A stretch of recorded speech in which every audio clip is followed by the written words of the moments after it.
50টি কঠিন এমসিকিউ প্রথমে তোমরা চোখ বুলিয়ে নাও, তারপরে এটা দিয়ে প্র্যাকটিস করে তোমরা লেয়ার 1-এ প্রবেশ করবে।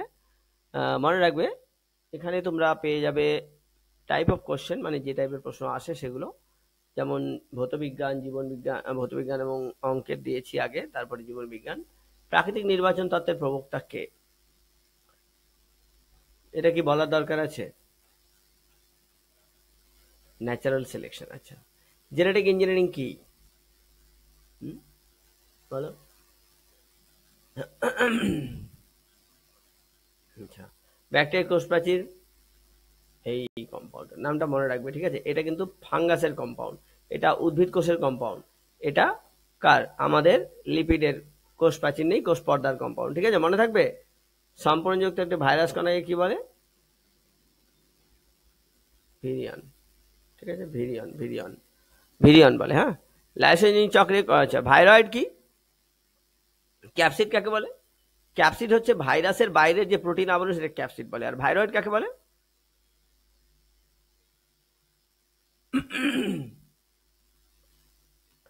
যে ভাইরাসের বাইরে প্রোটিন আবরণীতে থাকে না। আর জিনোম কাকে বলে? জিনোম হচ্ছে যে কোনো প্রজাতির তার একটা কমপ্লিট সেট অফ ক্রোমোজোম, মানে হ্যাপ্লয়েড সেট অফ ক্রোমোজোমকে জিনোম বলে, মানে এন নাম্বার অফ জিন, অর্থাৎ এন নাম্বার অফ ক্রোমোজোমকে জিনোম বলে একসঙ্গে। মনে করো মানুষের ক্ষেত্রে শুক্রাণু আর ডিম্বাণু মিলে একটা জাইগোট তৈরি হয়ে আমরা তৈরি হই। তো শুক্রাণুর মধ্যে যে ক্রোমোজোম থাকে বা ডিম্বাণুর মধ্যে যে পরিমাণ ক্রোমোজোম থাকে, কটা করে? 23টা করে থাকে।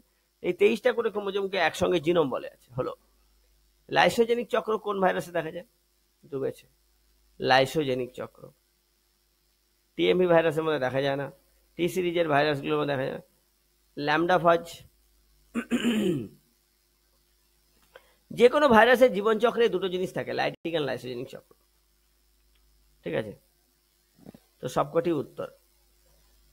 ভাইরাস শরীরে ঢুকলো মানে তার লাইটিক এবং লাইসোজেনিক চক্র শুরু হয়ে গেল, যেন মাথায় থাকে। হ্যাঁ,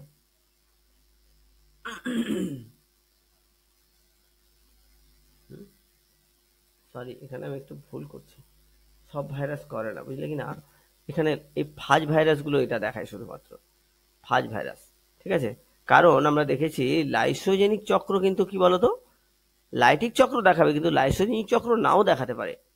লাইসোজেনিক চক্র মানে ব্যাড এনভায়রনমেন্ট যদি থাকে না সেলে, তাহলে ও চুপ করে বসে থাকে, যতক্ষণ না কোনো ফেভারিট এনভায়রনমেন্ট এসে ও কোষটাকে ফাটাবে না, দেখে বলে লাইসোজেনিক চক্র। তো ল্যামডা ফাজের ক্ষেত্রে লাইসোজেনিক চক্র দেখা যায়। আচ্ছা, ক্যাপসিডবিহীন ভাইরাস কণাকে ওই এখনই বললাম, ক্যাপসিডবিহীন ভাইরাস কণাকে কি বলে? ভাইরাস কণাকে বলে ভাইরয়েড, একটু আগে বলেছি আমি তোমাদের। হ্যাঁ, আচ্ছা, বগমস ব্রাভয়েটার কোনটা পরিচিত? বগমস, হ্যাঁ, এটা সম্ভবত বগমস হচ্ছে স্ফ্যাগনাম। স্ফ্যাগনাম, এটা স্ক্যাগনাম হয়ে গেছে, কিন্তু এটা হচ্ছে স্ফ্যাগনাম। Sphagnum, SPHAGNUM, sphagnum. আচ্ছা, ফার্মবর্গীয় উদ্ভিদের পরিণত লিঙ্গধর দশা কি নামে পরিচিত? ও, এটা তো প্রোটোনিমা। আটের এটা হচ্ছে প্রোটোনিমা, ঠিক আছে? না, ফার্মবর্গীয় প্রোথ্যালাস। প্রোথ্যালাসই হবে, প্রোথ্যালাস। আচ্ছা, মোলাস্কা পর্বের উদাহরণ? মোলাস্কা মানে হচ্ছে কি বলতো? শামুক। পাইলা, পাইলা হচ্ছে শামুকেরই বিজ্ঞান নাম, পাইলা গ্লোবাসা। প্রোটিন সংশ্লেষণের জন্য প্রয়োজনীয় অঙ্গাণু কোনটি? এটা একটা কঠিন দারুণ প্রশ্ন দিয়েছে। রাইবোসোম, ঠিক আছে, ডাইরেক্ট। কোষের ভেদ্যতা নির্ভর করে কোন বৈশিষ্ট্যের উপর? প্রভেদক ভেদ্য, ঠিক আছে, প্রভেদক ভেদ্য। কোষে আত্মহরণকারী কোষ অঙ্গাণু কোনটি? আত্মহরণকারী মানে নিজেকে নিজে মেরে ফেলবে, লাইসোজোম। একে আত্মঘাতী থলিও বলা হয়। এর মধ্যে লাইটিক এনজাইম থেকে কোষকে যখন মারতে হয়, কোষের মধ্যে থাকে একটা কোষ অঙ্গাণু নিজে যদি বাস্ট হয়ে যায়, পরমাণু বোমার মতো। মনে করো একটা ছোট দেশ, হ্যাঁ, সেখানে মনে করো যে অনেক বোমা বজায় করে রেখেছে, তাহলে কি হবে? নিজে নিজে ফেটে গেলে কি হবে? দেশটাই শেষ হয়ে যাবে। ওই রকম। প্রোক্যারিওটিক কোষের জিনগত বস্তু কোথায় থাকে বলো? ওখানে নিউক্লিয়াস থাকে না প্রোক্যারিওটিক কোষে, নিউক্লিয়েড। কোষের জিনগত উপাদান কোনটি? কোষের ডিএনএ।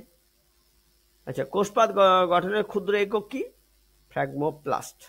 এটা কিন্তু গলগি বডি, তারপরে বিভিন্ন ফ্র্যাগমোজোম বলে কিছু কম্পাউন্ড, হ্যাঁ, ক্যালসিয়াম, ম্যাগনেসিয়াম, পেকটেট, এগুলো সব এসে এসে তৈরি করে।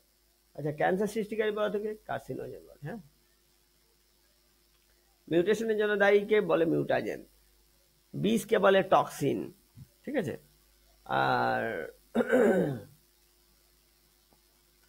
প্রোটিন সংশ্লেষে অংশগ্রহণকারী কোষাঙ্গাণু কোনটি? আবার সেই একই প্রশ্ন করে বসে আছে। অর্ধভেদ্য ঝিল্লি কোনটি? অর্ধভেদ্য এখানে প্লাজমা মেমব্রেনকে বোঝানোর জন্য বুঝেছো, এটা প্রভেদক ভেদ্য হবে। কোষের শক্তি উৎপাদন কেন্দ্র কোনটি? মাইটোকন্ড্রিয়া। ঠিক আছে। উদ্ভিদ কোষের প্রধান শর্করা কোনটি? বলো বলো বলো। উদ্ভিদ কোষের প্রধান শর্করা কি? গ্লুকোজ, স্টার্চ না সেলুলোজ? বলো, ভালো করে দেখো, ওর কিন্তু সবই থাকে। মেনলি যে শর্করাটা আমরা খাই ওর কাছ থেকে, সেটা গ্লুকোজ খাই, কখনো খাই, সুক্রোজ খাই, কিন্তু সবচেয়ে বেশি যেটা খাই সেটা হচ্ছে ধান, ভুট্টা, গম, যার মধ্যেই দেখবে সেটা হচ্ছে স্টার্চ। ক্লোরোফিল বিহীন সমাঙ্গদেহী উদ্ভিদ ছত্রাক। ঠিক আছে, মনে থাকবে। ক্লোরোফিল যুক্ত সমাঙ্গদেহী উদ্ভিদ হলে শৈবাল, তারপরে ব্রাভাইট, টেরিডোফাইট আসবে। উদ্ভিদ জগতের ভাস্কুলার ক্রিপ্টোগ্যামস, ভাস্কুলার বান্ডিল শুরু হচ্ছে কিন্তু ফেনোগ্যাম না, ক্রিপ্টোগ্যামস, ভাস্কুলার ক্রিপ্টোগ্যামিয়া। ঠিক আছে, ভাস্কুলার ক্রিপ্টোগ্যামস, টেরিডোফাইটস।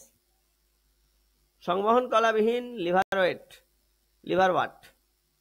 সংবহন কলাই নাই, অবশ্যই নাই সংবহন কলা, রিক্সিয়াই হবে সবচেয়ে সরল। আমরা রিক্সায় কখনো পাইনি, মার্সেলিয়ায় পেয়েছি।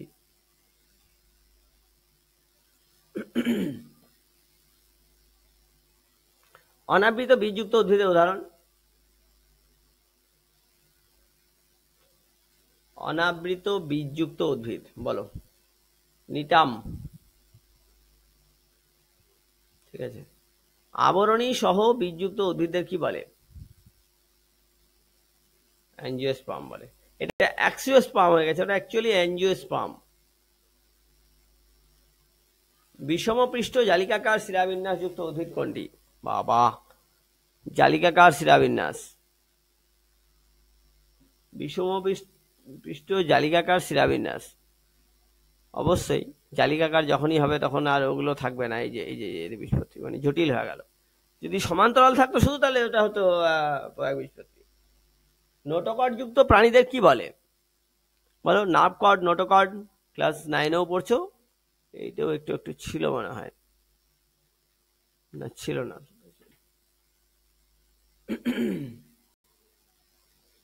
আচ্ছা, কোয়ানোসাইট কোষ কোথায় দেখা যায়?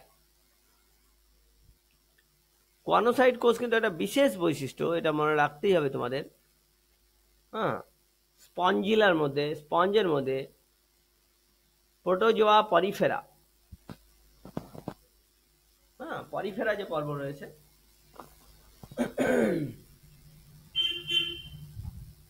ডিপ্লোব্লাস্টিক প্রাণীদের মধ্যস্থর কি? Diploblastic, mesoglea. মেসোগ্লিয়া হচ্ছে কি বলতো?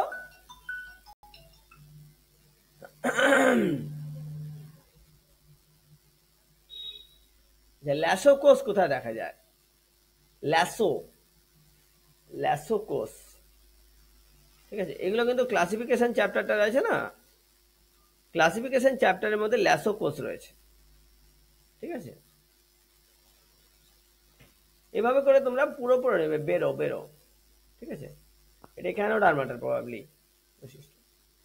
ঠিক আছে।